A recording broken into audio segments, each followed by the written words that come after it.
चंद्रो बस से उतरकर अपनी सहेलियों के साथ जैसे ही गांव की ओर चली, उसके कानों में गांव में हो रही किसी मुनादी की आवाज सुनाई पड़ी। गांव वालों, मेहरबानों, कदरदानों, सुन लो, इस बार जब होगा मंगल, गांव के अखाड़े में होगा दंगल। बड़े बड़े पहलवानों की खुलेगी पोल, तभी तो बजा रहा हूँ जोर जोर से ढोल। देखते हैं कि मंगलवार को लल्लू पहलवान की चुनौती को कौन स्वीकार करता है। खुद पटका जाता है कि लल्लू को पटकने देता है। मंगलवार शाम 4 बजे होगा अखाड़े में दंगल। देख चंद्रो, इस बार तो तेरा लल्लू गांव में ही अखाड़ा जमाने आ गया। एक सहेली बोली। धत, चल मैं तुझसे बात नहीं करती, चंद्रो ने कहा। अब तू हमसे क्या बात करेगी चंद्रो, अब तो तू उसके ख्यालों में खो जाएगी, दूसरी सहेली बोली। चंद्रो ने शर्मा कर दुपट्टे में अपना मुंह छिपा लिया। तब तक उसका घर भी आ चुका था। वह अपनी सहेलियों को छोड़कर तेजी से घर के दरवाजे की ओर बढ़ गई। चंद्रो का पूरा नाम चंद्रवती था। वह कभी छुटपन में लल्लू की सहपाठी रही थी, तभी उनके बीच प्यार का बीज फूटा था। चंद्रवती को चंद्रो नाम देने वाला भी लल्लू पहलवान ही था। चंद्रवती को पढ़ने लिखने, गीत संगीत और डांस में ज्यादा दिलचस्पी थी। उसके अरमान बचपन से ही ऊंचे थे। लल्लू पहलवानी का शौक रखता था। पढ़ाई में उसकी इतनी दिलचस्पी नहीं थी जितनी अखाड़े में जोर आजमाइश करने की। फिलहाल चंद्रवती हिंदी साहित्य में एमए कर रही थी। यह उसका एमए का आखिरी साल था। उसका कॉलेज गांव से 14-15 किलोमीटर दूर शहर में था। अपनी सहेलियों के साथ वो रोज ही बस से कॉलेज जाती थी। उसके माता पिता उसके लिए अच्छे वर्क की तलाश कर रहे थे। लल्लू पहलवान को कुश्ती लड़ने का शौक ऐसा चढ़ा कि पढ़ाई बहुत पीछे छूट गई थी, लेकिन पहलवानी में उसने अपनी धाक जमा ली थी। 40-50 किलोमीटर दूर तक के गांव में उसकी बराबरी का कोई पहलवान नहीं था। अब वो पेशेवर पहलवान बन चुका था और अच्छी कमाई कर रहा था। चंद्रवती रात भर लल्लू की यादों में खोई रही। वे बचपन की यादें और अब अल्हड़ जवानी। चंद्रवती को लल्लू से मिले कई साल हो चुके थे, लेकिन उसका वो बचपन का मासूम चेहरा अभी भी आंखों में समाया हुआ था। मंगलवार शाम को 4 बजे तक अखाड़े में तिल धरने की भी जगह न बची थी। औरतों को बिठाने के लिए अखाड़ा समिति ने अलग से इंतजाम किया था। पहली कुश्ती मुश्किल से 5 मिनट चली। लल्लू ने कुछ देर तक तो पहलवान के साथ दांव पेच दिखाए और फिर उसे कंधे पर उठाकर अखाड़े का जो चक्कर लगाया तो तालियों की बरसात होने लगी। कुछ देर बाद 5 मुकाबले हुए और सबका हाल पहले पहलवानों जैसा ही हुआ।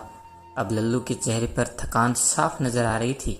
उसे सभी मुकाबलों में जीत मिलने का इनाम मिल चुका था।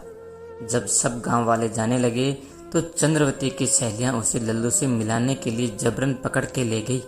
लल्लू भीड़ से घिरा हुआ था, फिर भी सहेलियां चंद्रवती को लल्लू से मिलाने पर आमादा थी। यह काम किया चंद्रवती की सहेली मधु के भाई माधवन ने। उसने लल्लू से कान में जाकर कहा, तुम्हारी कोई रिश्तेदार उधर खड़ी है, वो 1 मिनट के लिए तुमसे मिलना चाहती है।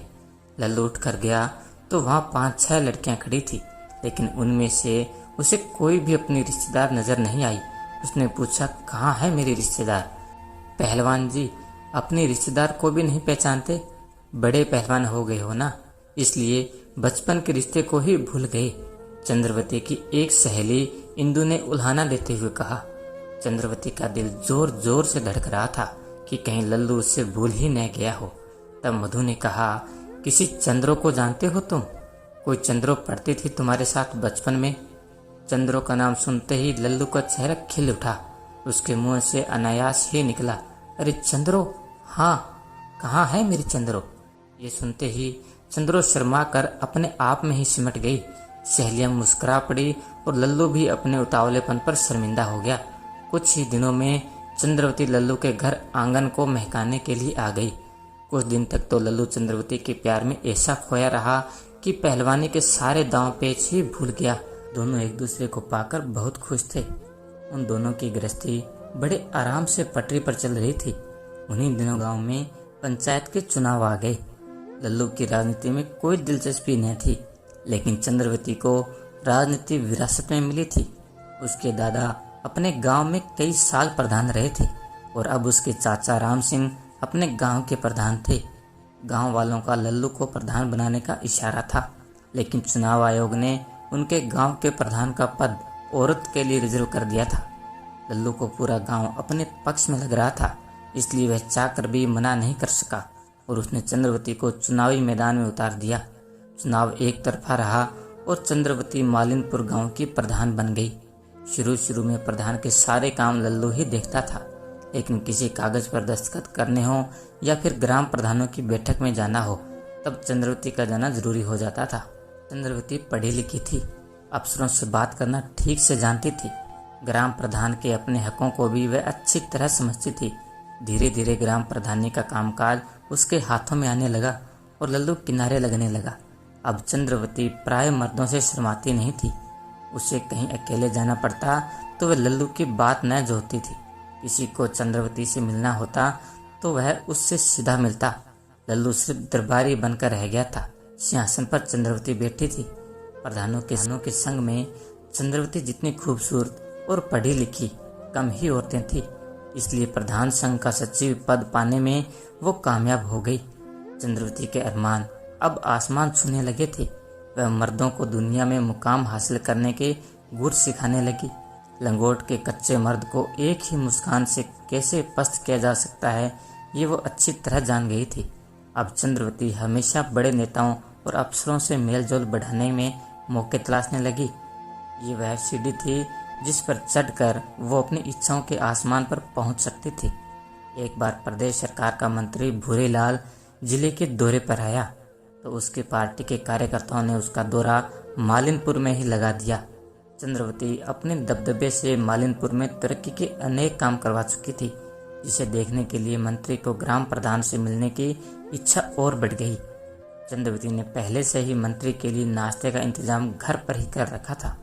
भूरेलाल का स्वागत करने के लिए चंद्रवती सजी धजी दरवाजे पर ही खड़ी थी। वह खूबसूरती के भूखे इन मर्दों को अच्छी तरह से जानती थी। चंद्रवती के रूप को देखकर भूरेलाल की आंखें चौंधिया गई। चंद्रवती ने बैठक को भी ऐसा सजाया था कि भूरेलाल देखता ही रह गया।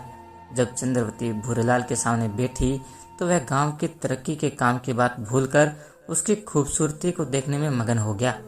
जब चंद्रवती ने अपने सुकोमल हाथों और एक मोहन मुस्कान से उसे चाय की प्याली पकड़ाई, तब जाकर भूरेलाल की नींद टूटी। भूरेलाल गांव का दौरा करके चला तो गया और उसका दिल मालिनपुर में ही अटक कर रह गया। शाम को ही मंत्री भूरेलाल ने फोन करके चंद्रवती को उसकी अच्छी चाय के लिए धन्यवाद दिया। चंद्रवती जान गई थी कि तीर निशाने पर लगा है। उसने योजनाएं बनानी शुरू कर दी कि मंत्री भूरेलाल से क्या क्या काम करवाने हैं और आगे बढ़ने के लिए इस सीढ़ी का इस्तेमाल कैसे किया जा सकता है। अब मालिनपुर गांव में तरक्की का जो भी छोटा बड़ा काम होता, उसका उद्घाटन भूरेलाल के ही हाथों होता। भूरेलाल चंद्रवती को पार्टी के कार्यक्रमों में शिरकत करने के लिए बुलाने लगा। जल्दी ही भूरेलाल ने चंद्रवती की ताजपोशी खादी ग्रामोद्योग बोर्ड के अध्यक्ष पद पर करवा दी। फिर तो चंद्रवती को नीली बत्ती की गाड़ी भी मिल गई। ओहदा बढ़ते ही चंद्रवती आजाद पंछी हो गई। लल्लू पहलवान ने उसे घोंसले में ही रखने के लिए उसके पर कतरने की काफी कोशिश की, लेकिन चंद्रवती के सामने उसकी अब बिसात ही क्या थी। एक दिन भूरेलाल ने मौका देखकर कहा, चंद्रवती जी, आप खूबसूरत होने के साथ साथ काबिल भी हो, कोशिश करो तो विधायक भी बन सकती हो। चंद्रवती ने इतराते हुए कहा, मंत्री जी, ऐसे दिन हमारे कहाँ, हम तुम्हारे साथ हैं न, बस तुम्हें साथ देने की जरूरत है। भूरेलाल ने आखिरी शब्द चंद्रवती के हाथ पर हाथ रखते हुए कहा।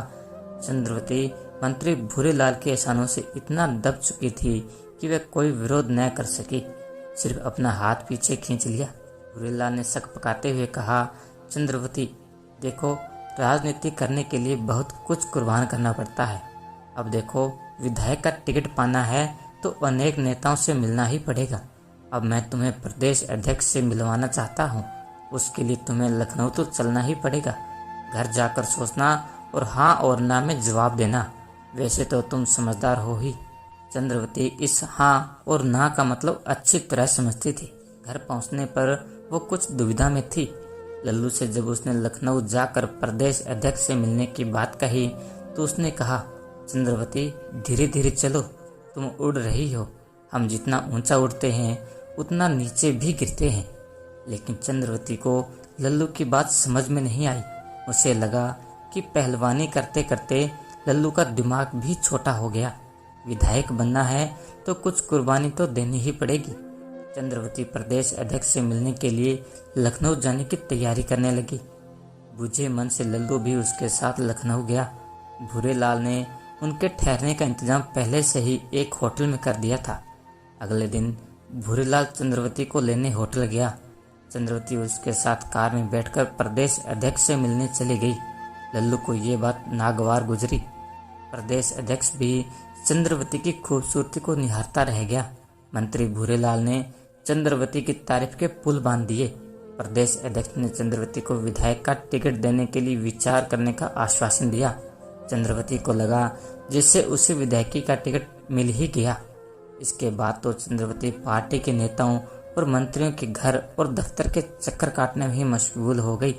मंत्री भूरेलाल ने उसे बता दिया कि जितने नेता और मंत्री उसके टिकट की सिफारिश कर देंगे उसका टिकट उतना ही पक्का होगा। अब चंद्रवती अपना ज़्यादा समय लखनऊ में ही बिताने लगी थी। उसे लल्लू की अब कोई चिंता नहीं थी। लल्लू भी इस बात को अच्छी तरह से समझ चुका था कि चिड़िया अब उसके हाथ से निकल चुकी है। भूरेलाल राजनीति का तो मंजा हुआ खिलाड़ी था ही, इश्क मिजाजी का भी वो शौकीन था। वो जानता था कि चंद्रवती उसके जाल में फंस चुकी है। उसने खादी के विदेशों में प्रचार प्रसार के लिए यूरोपीय देशों का 20 दिन का टूर बनाया और चंद्रवती का नाम भी टूर में जाने वाले लोगों की लिस्ट में शामिल था। लल्लू के विरोध के बावजूद चंद्रवती भूरेलाल के साथ टूर पर गई। चंद्रवती को लगता था कि भूरेलाल ही वह सहारा और सीढ़ी है जो उसे उसकी मंजिल तक पहुंचाएगा। यूरोप के 20 दिन के टूर में चंद्रवती ने अपना सब कुछ भूरेलाल को सौंप दिया। इधर लल्लू इतना दुखी हो चुका था कि चंद्रवती से तलाक लेने के अलावा उसे और कोई रास्ता न सूझता।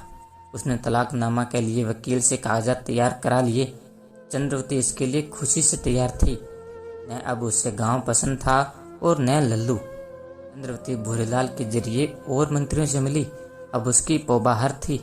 सुबह से शाम तक न जाने कितने लोग उसे सल्यूट मारते। एक फोन पर वह मंत्रियों और अफसरों से लोगों के काम करवाती। ऐसा लगता जैसे चंद्रवती प्रदेश में अलग सरकार चला रही हो। लेकिन राजनीति में किसका सूरज कब उग जाए और कब डूब जाए कौन कह सकता है। चंद्रवती की हनक देख कई लोग उसके विरोधी हो गए। वे चंद्रवती को फंसाने की ताक में लग गए। मीडिया भी उसकी हनक से हैरान था। एक दिन चंद्रवती और भूरेलाल की जरा सी लापरवाही से उनके अंतरंग संबंधों की तस्वीरें विरोधियों के हाथ पड़ गई। फिर मीडिया तक जाने में इसे कितनी देर लगती। अगले ही दिन 2 काम हो गए। खादी ग्रामोद्योग बोर्ड के अध्यक्ष पद से चंद्रवती को बर्खास्त कर दिया गया। कहाँ तो वह विधायक बनने का सपना देख रही थी। प्रदेश अध्यक्ष ने उसकी पार्टी की प्राथमिकता सदस्यता ही रद्द कर दी। मंत्रियों, नेताओं और अफसरों ने उसका मोबाइल नंबर तक अपने मोबाइलों से निकाल दिया। भूरेलाल के मंत्री पद पर बन आई तो उसने चंद्रवती से अपने संबंधों को विरोधियों की साजिश और मीडिया के गंदे मन की उपज बताया। उसने सार्वजनिक रूप से ऐलान किया कि वो चंद्रवती को केवल एक पार्टी कार्यकर्ता के रूप में जानता है।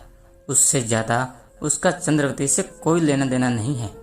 चंद्रवती ने इतने दिनों में जो बेनामी दौलत कमाई थी उससे उसने लखनऊ में एक बंगला तो खरीद ही लिया था।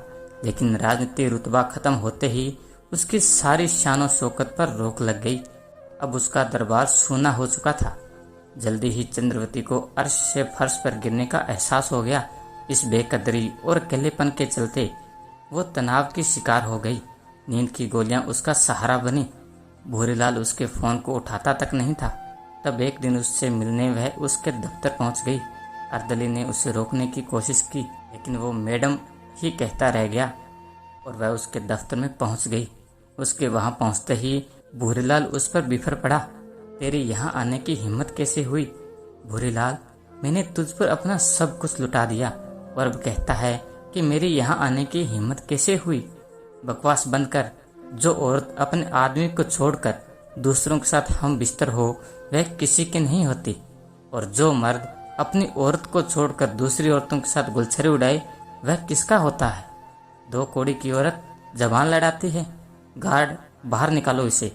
इससे पहले कि गार्ड चंद्रवती को बाहर निकालता चंद्रवती ने पैर में से चप्पल निकाली और भूरेलाल के सिर पर दे मारी। भूरेलाल के गाल पर इतनी चप्पलें पड़ी कि उसका चेहरा लाल हो गया। उसका कान और होंठ फट गया, नाक से भी खून बहने लगा। जब तक गार्ड और दूसरे लोग चंद्रवती को रोकते, भूरेलाल की काफी फजीयत हो चुकी थी। भूरेलाल ने सपने में भी नहीं सोचा था कि उसकी अय्याशी का नतीजा इतना खतरनाक होगा। मामले को दबाए रखने के लिए पुलिस को कोई सूचना नहीं दी गई। कुछ दिन बाद खबर आई कि चंद्रवती की उसके घर पर ही मौत हो गई। पोस्टमार्टम के लिए लाश भेजी गई, लेकिन उसकी मौत में नींद की दवाओं का ज्यादा सेवन करना बताया गया। जब चंद्रवती का दाह संस्कार किया जा रहा था, तब लल्लू को उसकी लाश से अरमानों का धुआं उड़ता ही नजर आ रहा था। तो दोस्तों, यही थी हमारी आज की कहानी। ऐसी ही और कहानी सुनने के लिए हमारे चैनल को सब्सक्राइब कर लीजिए और बेल आइकन को भी ऑन कर लीजिएगा, ताकि आने वाली कहानी का नोटिफिकेशन सबसे पहले आपको मिले। तो अब मिलते हैं अगली कहानी में, तब तक के लिए धन्यवाद।